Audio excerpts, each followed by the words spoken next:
Liz, we have a guest in the studio. Hit it. Who is the man that would risk his neck for his brother, man? Shaft! Nice. Chris Arps, thanks for filling in for me on Friday, my friend. It was a pleasure and an honor, and I appreciate that. Absolutely. We appreciated having you here. Hey, wait a minute. Yeah. Have I ever told you I'm a Guns N' Roses fan? You have not mentioned that. I'm a Guns N' You Roses are. fan. It's Yeah. funny. They're Hint, coming out of hint. the woodwork. Hint, hint. Hint, hint.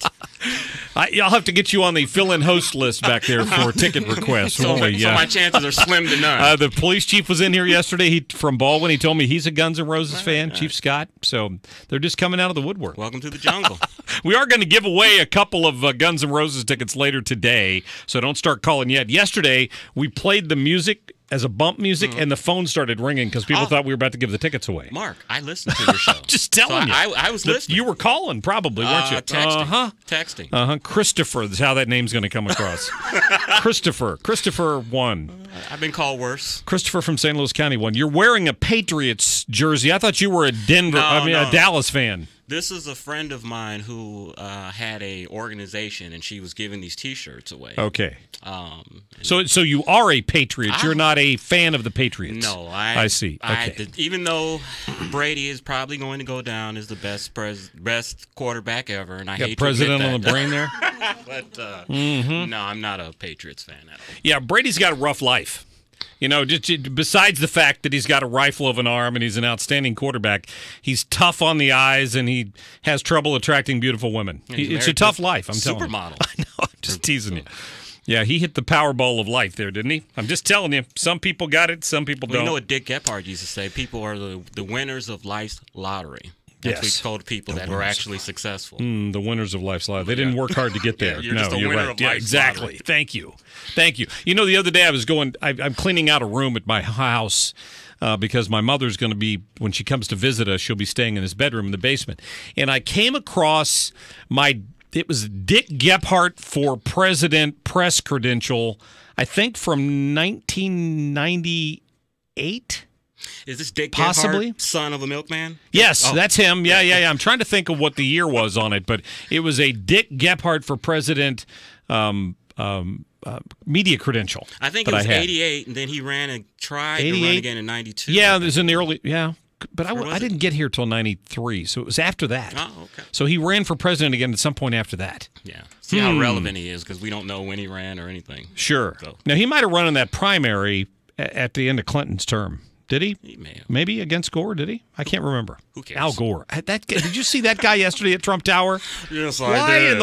What in the world is Donald Trump thinking? Why would you even talk to that guy? I think Donald Trump, all throughout the primary campaign and all throughout his presidency, is going to be unpredictable. And this just throws something out to get people talking. Hey, is he going to the climate change side? I think it just keeps people talking and keeps them in the news. I think that we're going to see a lot of stuff that's going to have us scratching our heads throughout this whole presidency. You don't think he's going to start like appointing czars and stuff? Do you like climate change czar? Wasn't that the big word during the Obama administration? I don't mind him appointing czars if it's for stuff that I want or conservatives. No, want, I don't even want him to use the word czar because the left's already tried to link him to Russia. Because we don't need any czars. Because he's going to be doing his own executive orders like President Obama did during the last 8 years. So let's talk about Ben Carson for a minute. Yes. So he gets appointed Secretary of Housing and Urban Development. Yes. At least he's nominated. Yes. And he's going to have to go through a nomination. And I'm thinking to myself, great guy, wasn't my choice in the primary, clearly hyper intelligent. I mean, smarter than the average bear, because you can't become a brain surgeon unless you're smarter than the average bear. And I've got these liberals on social media yesterday, and Scotty, you know who you are, trying to discredit him and saying that his only qualification for the job is that he grew up in public housing in Baltimore, wherever it was he grew up. Right? And that shouldn't if that qualifies him for a job, well, I should be the Secretary of Energy or something like that because I flew on a plane one time. I mean, it was the most ridiculous argument I've ever heard in my life. I just find it curious because if this was a Democratic administration, they'd be touting that, why he should be HUD because he grew up there. Thank you. And he could, but have in the experience. Ben Carson's case, it's not good enough. And what my response to them on the Facebook page was, I'm glad that all of you brain surgeons are stepping forward to volunteer your time for the federal government, right, to take part in the administration. There's not. First of all, you have to have vision to be in that job. Right. You have to understand, be able to grasp what the problems are, and come up with solutions. This man separated conjoined twins. Right. He can troubleshoot. Right? Yeah. That's my take on it. I may shock you here. Uh-oh. Ben Carson is not qualified to be HUD Secretary, but it doesn't bother me because, one, in these lower-level cabinet agencies like that, the HUD Secretary and the Commerce Secretary, they're the CEO.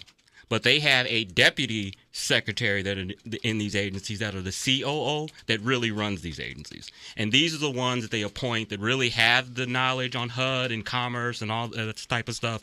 Ben Carson is a figurehead, especially on these lower level cabinet level positions. He'll be the CEO, but there will be a COO who has experience in housing actually running the organization. He's going to give it a direction to where he's going to go, but I'm not worried about Ben Carson running HUD, and he's not qualified, but it doesn't bother me. I think what do you think, he should have been Surgeon General?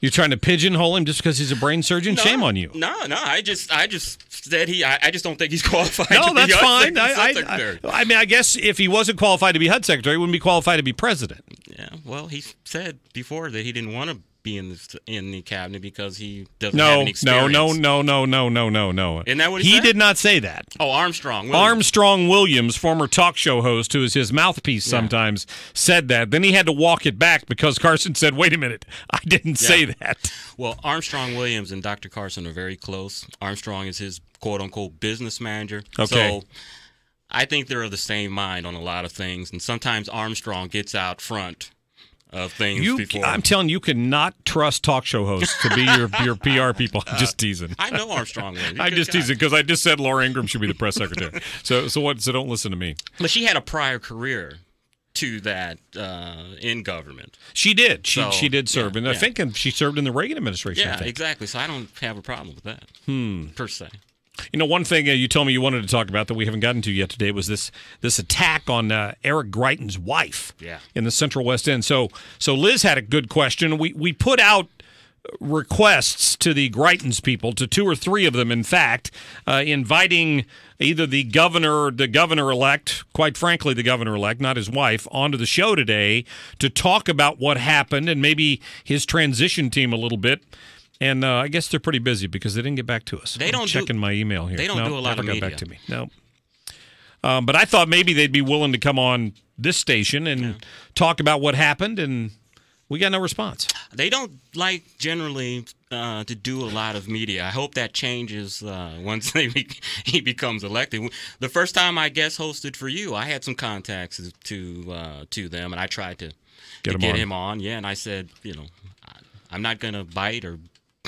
Yeah. So anyway, I'm glad she's safe. I'm a little surprised, being the wife of he was a Navy SEAL. Did you know that? I did know that. Being the wife of a Navy SEAL, that she wasn't packing heat. I'm a little surprised. But maybe she just wouldn't have had time to get to it, depending on where it was concealed. Yeah, that's true. Because they opened the door and were holding the gun on her. So we'll see. And the thing, I think this is just another black eye for the city of St. Louis. Of course, it's a black eye for the mayor. It's a black eye for the police chief. That we're starting to see crime these last few years in areas that we didn't normally see them. You saw crimes in North St. Louis, South St. Louis, but these last few years we've seen crimes by Wash U, by SLU, murders. We're seeing a lot of crimes in the Central West End. Right. Washington Avenue. Exactly. Absolutely. So it's a good point. That's Chris Arps. I'm Mark Cox. We'll get to your phone calls. Some more issues coming up here. 314-969-9797. We'll be back right after this.